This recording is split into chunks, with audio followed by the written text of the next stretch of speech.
వాళ్ళ నాయకుడు లోకేష్ గారు ఉన్నారు. రెడ్ బుక్ పరిపాలన ఏదైతే అన్నారో ఆయనైతే రెడ్ బుక్ లో పరిపాలన, రెడ్ బుక్ లోనేమో ఐఏఎస్ ఆఫీసర్నేమో పక్కన పెట్టాలి, ఏ విధంగా జైలుకి పంపించాలి, ఏ ఐపీఎస్ అధికారులు జైలుకి పంపించాలి అని ఆయన చూస్తుంటే ఇక్కడున్న స్థానిక ఎమ్మెల్యేలు చిన్న చిన్న ఉద్యోగాలు చేసుకునే వాళ్ళని కూడా వదలకుండా ఏ విధంగా రెడ్ బుక్ పరిపాలన చేయాలి అని ఆలోచిస్తున్న కొంతమంది ఏమో దూర ప్రాంతాలకి రూల్స్ విరుద్ధంగా దూర ప్రాంతాలు కొట్టే పరిస్థితి కనిపిస్తుంది. ఈరోజు పవన్ కళ్యాణ్ 4,500 కోట్లేమో మేమేమో ఉపాధి హామీ నిధులు ఇచ్చామని చెప్పేసి ఎక్కడ ఇచ్చారు? ఉపాధి హామీ నిధుల్లో ఎక్కడైనా గ్రామాల్లో ఒక్క వర్క్, ఒక్క సిమెంట్ రోడ్ ఉపాధి హామీ నిధుల్లో చేశారని చెప్పాలండి. చూపెట్టండి 4 నెలల కాలంలో మీరు చేయలేదే.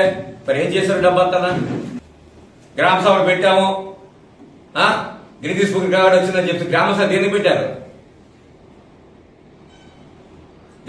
గ్రామ సభలు ఆ గ్రామాల్లో ఒత్తిడి చేయడానికి పెడితే ఈరోజు ఒక్క వర్కైనా మీరు శాంక్షన్ చేశారని చెప్పి మేము అడుగుతున్నాం. ఈరోజు చూపెట్టండి మాకు గ్రామాల్లో ఒక ఉపాధి హామీ వర్క్లు మేము పలానా గ్రామాలు చేశామని చెప్పే పరిస్థితి ఈరోజు ఈ కూటమి ప్రభుత్వంలో ఉందని అడుగుతున్నాం.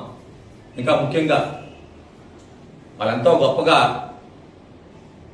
చంద్రబాబు నాయుడు గారు మొదటి సంతకం పెట్టాడా ఇసుక మీద ఫ్రీ ఇసుక అని చెప్పి మొదటి సంతకం ఫ్రీ ఇసుక అని పెట్టాడు. ఈ రోజు నియోజకవర్గంలో ఇక్కడున్న మంత్రులు అడుగుతున్నాను, గతంలో ఈ నియోజకవర్గంలో టన్ ఇసుక ఎంత ఉండేది? 3,000 రూపాయలు టన్ దొరికితే ఈ రోజు 6,000 రూపాయల నుంచి టన్ దొరికిన పరిస్థితి ఈ రోజు నియోజకవర్గంలో ఉందంటే అది ఆ మంత్రికి సిగ్గుచేటా కాదా అని చెప్పి చెప్పానండి. దమ్ము ఉంటే మంత్రిని, దమ్ము ధైర్యం ఉంటే పరిపాలన చేస్తే ఇక్కడ ఒక ట్రాక్టర్ ఇసుకనే 3,000 ఇచ్చే పరిస్థితి ఈ రోజు ఉందా అని చెప్తాను. దానికేం ఫ్రీ ఇసుక అంటే ఇది, దాని పేరు ఫ్రీ ఇసుక.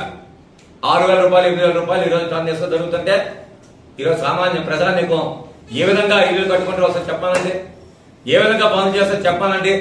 దానికి వస్తాసేమో ఈరోజు ఈనాడు పేపరు, ఆంధ్రజ్యోతి పేపరు, దానికేం TV5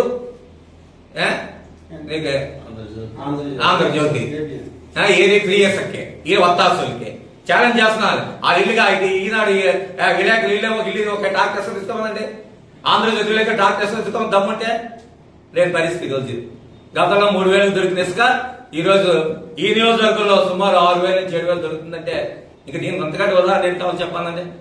ఇది పరిపాలన ఈ రోజు ఈ 4 నెలల కాలంలో ఈ తెలుగుదేశం పార్టీ పరిపాలన, కూటమి ప్రభుత్వం తాలూకు పరిపాలన. దానికి ముద్దు పేరు ఫ్రీ ఇసుక, ముద్దు పేరు ఏంటేమో ఫ్రీ ఇసుక, దానికి ముద్దు పేరు.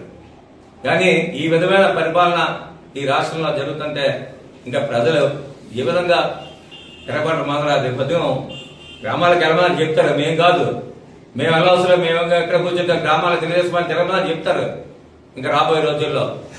కాబట్టి ఈ విధమైన పరిపాలన సాగిస్తుంటే ఇక్కడ ఉన్న నాయకులు ఏమో ఏం చేస్తున్నారో అర్థమైన పరిస్థితి ఈరోజు కనిపిస్తుంది. తప్పకుండా దీని మీద భారీ మూల్యం తెలుగుదేశం పార్టీ రాబోయే రోజు చెల్లించుకోవడం విషయాన్ని ఈ సందర్భంగా నేను తెలియజేస్తున్నాను.